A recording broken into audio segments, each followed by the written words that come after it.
Saludos, gracias y paz de nuestro Señor y Salvador Jesucristo.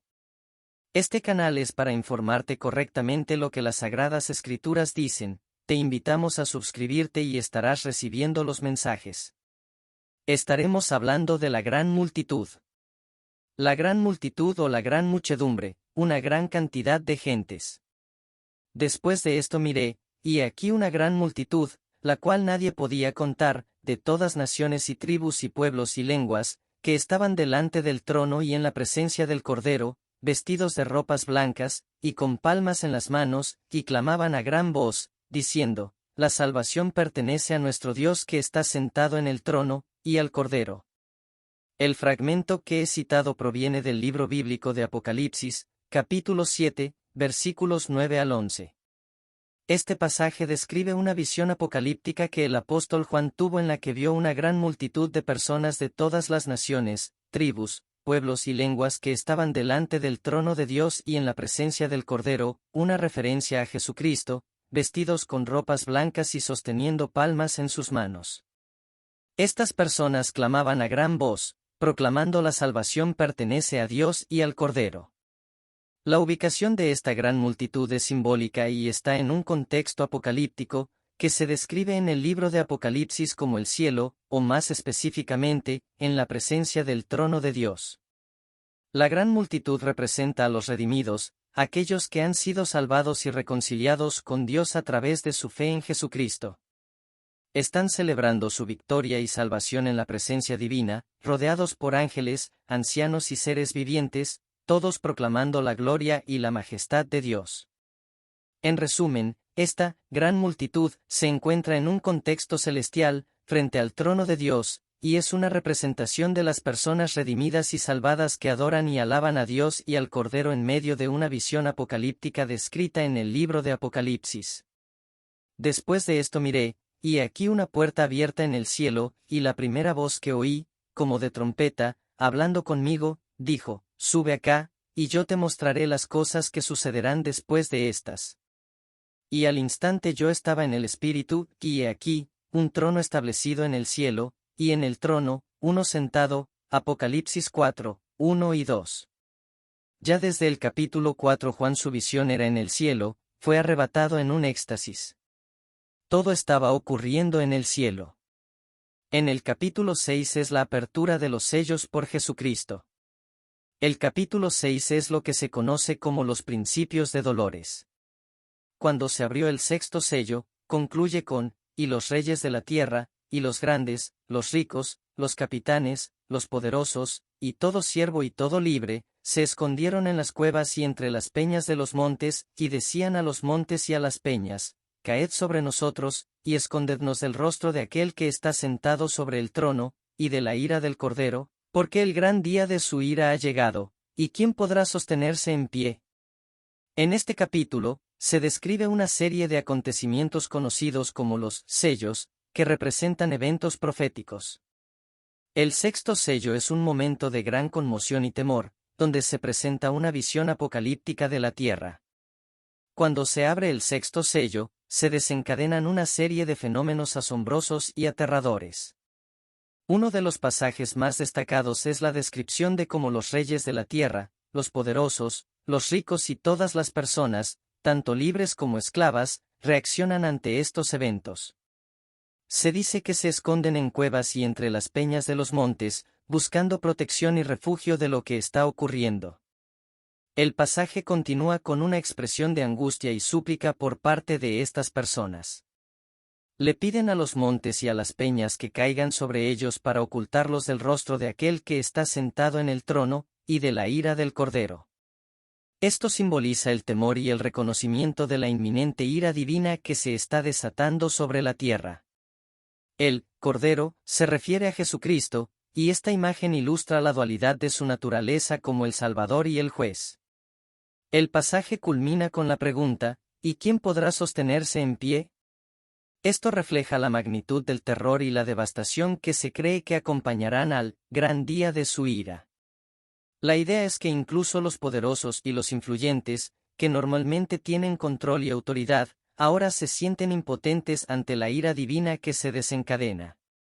En resumen, Este pasaje del capítulo 6 del libro del Apocalipsis presenta una imagen apocalíptica de terror y desesperación en la que los reyes, los poderosos y todas las personas buscan refugio de la ira divina que se cree que está llegando.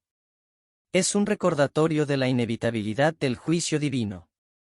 Es con el sello séptimo que comenzará la gran tribulación. Y vi que otro ángel, subiendo del oriente, tenía el sello del Dios vivo. Y llamó a gran voz a los 4 ángeles a quienes les fue dado hacer daño a la tierra y al mar, diciendo, no le hagan daño a la tierra, ni al mar, ni a los árboles, hasta que marquemos con un sello la frente de los siervos de nuestro Dios. Apocalipsis 7, versículos 2 y 3. Notemos que los juicios se detuvieron, ¿por qué? Se estaba marcando en las frentes a 144,000 personas. Claramente se identifican como israelitas, pero por cada tribu. Si se hubiera dicho simplemente que eran israelitas, podía darse diferente interpretación, pero al decir las tribus no cabe duda que eran las tribus de Israel. Luego aparece una gran multitud, que nadie podía contar. Juan, que está teniendo una revelación de las cosas celestiales, ve la gran muchedumbre de pie delante del trono. Aquí se refiere a la iglesia de Cristo y se dice que eran de todas las naciones. Vestidos con ropas blancas, como emblema de inocencia y pureza. Con palmas en las manos, en prueba de la victoria alcanzada sobre el mundo. Y clamaban a gran voz, diciendo, la salvación pertenece a nuestro Dios que está sentado en el trono, y al Cordero. Se proclaman salvos a través de Jesús, esta es la iglesia de los redimidos. Entonces uno de los ancianos habló, diciéndome, estos que están vestidos de ropas blancas, ¿quiénes son, y de dónde han venido? Uno de los ancianos al ver la muchedumbre preguntó, ¿quiénes son? La conversación era en el cielo, lo que da a entender que esta multitud no estaba y en algún momento llegaron allí. ¿Y de dónde han venido? Según la respuesta dada por el mismo anciano, vinieron de la tierra. Escuchemos la respuesta, y yo le respondí, Señor mío, tú lo sabes. Y él me dijo, estos son los que vienen de la gran tribulación, y han lavado sus vestiduras y las han emblanquecido en la sangre del Cordero. Apocalipsis 7 versículo 14, salen de la gran tribulación, no están en la gran tribulación, salen, vienen. No pueden estar en la gran tribulación porque ésta no había comenzado, la gran tribulación comienza en Apocalipsis 8 versículo 1. Es decir que en el intervalo antes de comenzar la gran tribulación se selló a los israelitas sus tribus y se trasladó al cielo la gran muchedumbre que es la iglesia. La iglesia se irá al cielo después del 6º sello y antes del 7º sello. Esto consonó con todas las promesas del Señor. Por cuanto has guardado la palabra de mi paciencia, yo también te guardaré de la hora de la tentación que ha de venir en todo el mundo para probar a los que moran en la tierra. Apocalipsis 3 versículo 10. La iglesia será llevada al cielo conforme a lo prometido. Tampoco queremos, hermanos, que ignoréis acerca de los que duermen, para que no os entristezcáis como los otros que no tienen esperanza. Porque si creemos que Jesús murió y resucitó, así también traerá Dios con Jesús a los que durmieron en él. Por lo cual os decimos esto en palabra del Señor, que nosotros que vivimos, que habremos quedado hasta la venida del Señor, no precederemos a los que durmieron. Porque el Señor mismo con voz de mando, con voz de arcángel, y con trompeta de Dios, descenderá del cielo, y los muertos en Cristo resucitarán primero. Luego nosotros los que vivimos, los que hayamos quedado, seremos arrebatados juntamente con ellos en las nubes para recibir al Señor en el aire, y así estaremos siempre con el Señor. Primera de Tesalonicenses 4 versículos 13 al 17. En este pasaje, el autor, el apóstol Pablo, está hablando sobre la venida futura de Jesucristo. El autor quiere que los hermanos no estén ignorantes sobre aquellos que han muerto en la fe, los que duermen, para que no se entristezcan como aquellos que no tienen esperanza. Explica que, si creen en la muerte y resurrección de Jesús, también deben creer que Dios traerá consigo a aquellos que murieron creyendo en Él. El autor habla en nombre del Señor y dice que los vivos que queden en la tierra en el momento de la venida del Señor no tendrán prioridad sobre los que murieron en la fe. Describe la venida del Señor. Jesús descenderá del cielo con una voz de mando, voz de arcángel y trompeta de Dios. Anuncia que los muertos en Cristo resucitarán primero, lo que significa que aquellos que murieron creyendo en Jesús serán resucitados antes que los vivos en ese momento. Luego, los creyentes que estén vivos en ese momento serán arrebatados, juntamente con los resucitados en las nubes para encontrarse con el Señor en el aire. Esto se refiere a la creencia del traslado, un evento donde los creyentes serán llevados al encuentro con Cristo. Finalmente, se dice que estarán siempre con el Señor, indicando una vida eterna en su presencia. En resumen, este pasaje habla sobre la creencia cristiana en la segunda venida de Jesucristo, donde los creyentes fallecidos resucitarán primero, y luego los creyentes vivos en ese momento serán llevados a encontrarse con el Señor. Es un pasaje que aborda la esperanza en la vida eterna y la reunión con Dios para los creyentes. Este evento será simultáneo el mismo día en el mismo momento. La promesa dada a Abraham era de una gran multitud y todos serían salvos en la simiente, veamos. Y dijo, por mí mismo he jurado, dice Jehová, que por cuanto has hecho esto, y no me has rehusado tu hijo, tu único hijo, de cierto te bendeciré, y multiplicaré tu descendencia como las estrellas del cielo y como la arena que está a la orilla del mar, y tu descendencia poseerá las puertas de sus enemigos. En tu simiente serán benditas todas las naciones de la tierra, por cuanto obedeciste a mi voz. Génesis 22 versículos 16 y 17. Porque cuando Dios hizo la promesa a Abraham, no pudiendo jurar por otro mayor, juró por sí mismo, diciendo, de cierto, te bendeciré grandemente y te multiplicaré en gran manera. Hebreos 6 versículos 13 y 14. Así Abraham creyó a Dios, y le fue contado por justicia. Sabed, por tanto, que los que son de fe, estos son hijos de Abraham.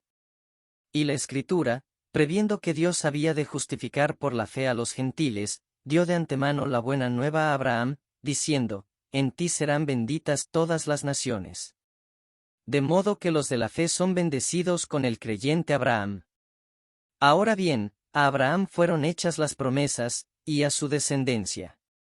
No dice, y a los descendientes, como si hablara de muchos, sino como de uno, y a tu descendencia, la cual es Cristo. Gálatas 3 versículo 16.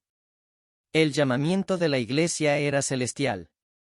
No se turbe vuestro corazón, creéis en Dios, creed también en mí. En la casa de mi Padre muchas moradas hay, si así no fuera, yo os lo hubiera dicho, voy, pues, a preparar lugar para vosotros. Y si me fuere y os preparare lugar, vendré otra vez, y os tomaré a mí mismo, para que donde yo estoy, vosotros también estéis. Juan 14, versículos 1 al 3. Por tanto, hermanos santos, participantes del llamamiento celestial, considerad al apóstol y sumo sacerdote de nuestra profesión, Cristo Jesús. Hebreos 3 versículo 1. Pero nuestra ciudadanía está en los cielos, de donde también esperamos al Salvador, al Señor Jesucristo, el que transformará el cuerpo de nuestra humillación, para ser semejante al cuerpo de su gloria, mediante el poder con el cual puede también sujetar a sí mismo todas las cosas. Filipenses 3 versículo 20. A causa de la esperanza que os está guardada en los cielos, de la cual ya habéis oído por la palabra verdadera del Evangelio. Colosenses 1 versículo 5. Pero anhelaban una mejor, esto es, celestial, por lo cual Dios no se avergüenza de llamarse Dios de ellos, porque les ha preparado una ciudad. Hebreos 11 versículo 16. Porque los que esto dicen, claramente dan a entender que buscan una patria, pues si hubiesen estado pensando en aquella de donde salieron, ciertamente tenían tiempo de volver. Pero anhelaban una mejor, esto es, celestial, por lo cual Dios no se avergüenza de llamarse Dios de ellos, porque les ha preparado una ciudad. Hebreos 11 versículos del 14 al 16. Sino que os habéis acercado al monte de Sión, a la ciudad del Dios vivo, Jerusalén la celestial, a la compañía de muchos millares de ángeles, a la congregación de los primogénitos que están inscritos en los cielos, a Dios el juez de todos, a los espíritus de los justos hechos perfectos. Hebreos 12 versículos 22 y 23.